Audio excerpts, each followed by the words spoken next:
Hey guys, it's Brew here. Welcome to another Raid Shadow Legends video. In this video, we're looking at Seeker.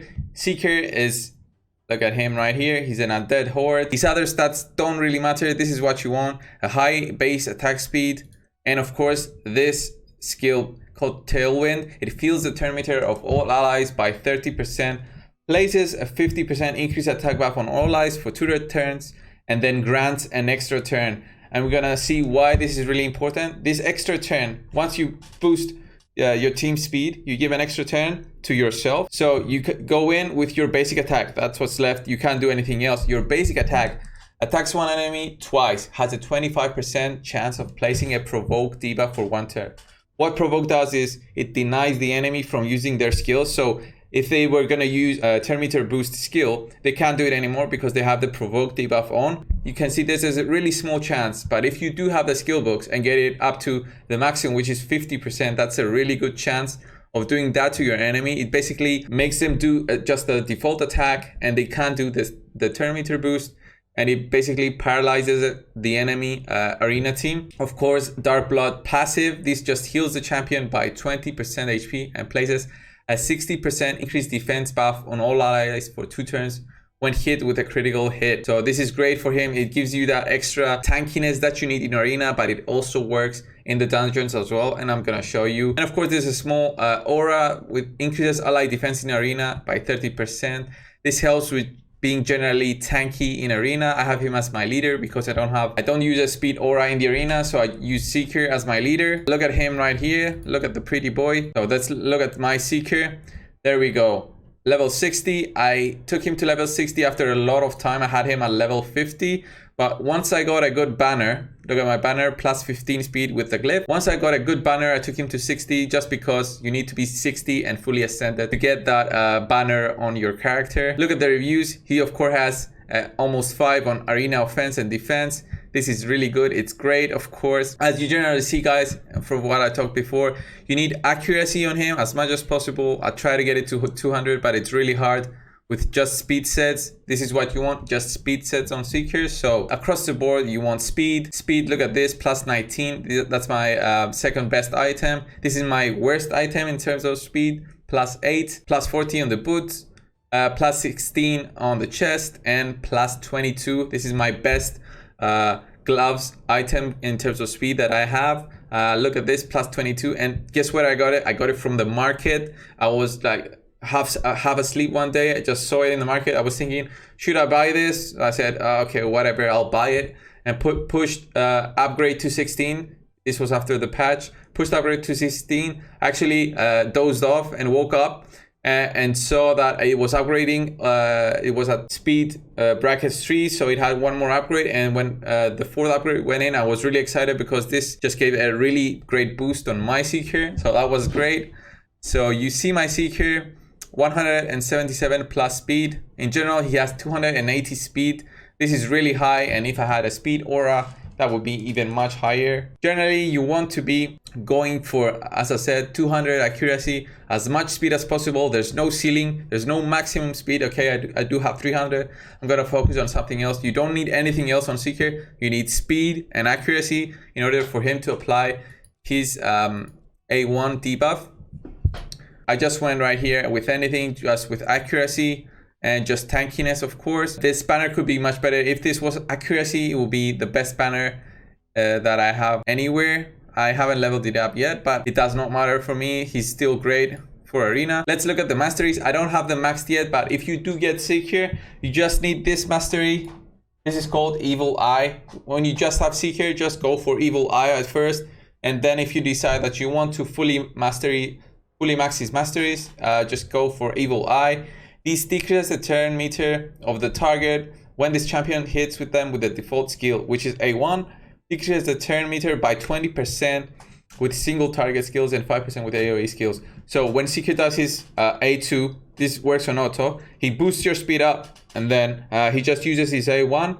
And A1 will decrease the target's turn meter by 20%. That's the best thing you can have. The bad thing about me is because I took HP right here, I lose about 10 accuracy. Of course, you should go 10 accuracy, and then you should go for Exalt in Death. This is nice because it really helps in arena. I don't go for charge focus because on auto, obviously anytime Seeker is gonna use his A2 and then use his A1, so this does not work. Once he uses A2, that goes on cooldown, so you cannot get that increased accuracy by 20. So it's a useless mastery for Seeker. Don't get this, but do get this pinpoint accuracy. Don't be like me. I think I do have a free reset, so once I get his full masteries going, I might reset it, but I'm actually thinking of trying offense as well. But for arena, I recommend going defense and support. I'm gonna show you why going defense is really great. You get the defense right here. You get the decrease in damage you receive. Of course, you go down the tree. This does not really matter what you get. What really matters is this fearsome presence for Seeker. It increases the chances of placing a stun, sleep, freeze, or provoke debuff from skills or artifacts by 5%. So think about that. You have a fully skilled up Seeker, or maybe even not fully skilled up. You have 25% or 50%.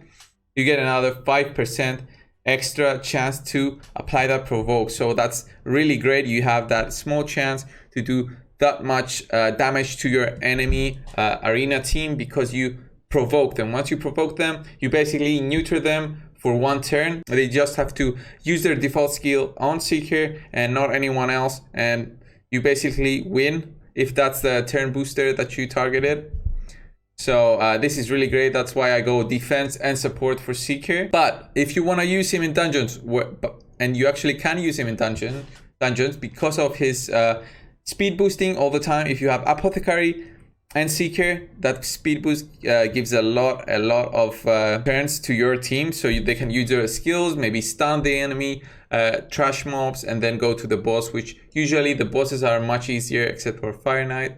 Usually the bosses are much easier, like Dragon. The boss is much easier for your team once you get there than the trash. So if you want to go this route, you can go for War Master because Seeker has an A2. Because Seeker has an A1 that's a 2 hitting.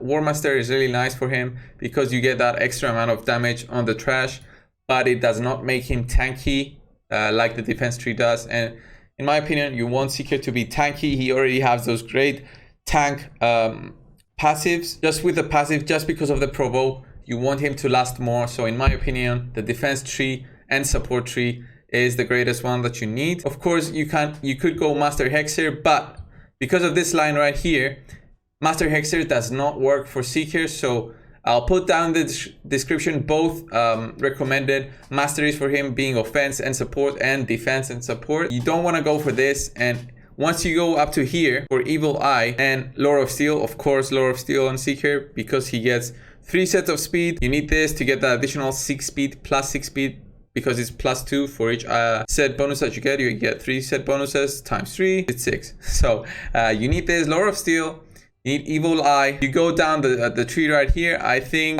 this Spirit Haze is the best one to get, just because Sniper does not work with Provoke as well. So these two are useless for Seeker, but Spirit Haze is not that useless. I mean, you can stop right here and not fully max his masteries and not get this.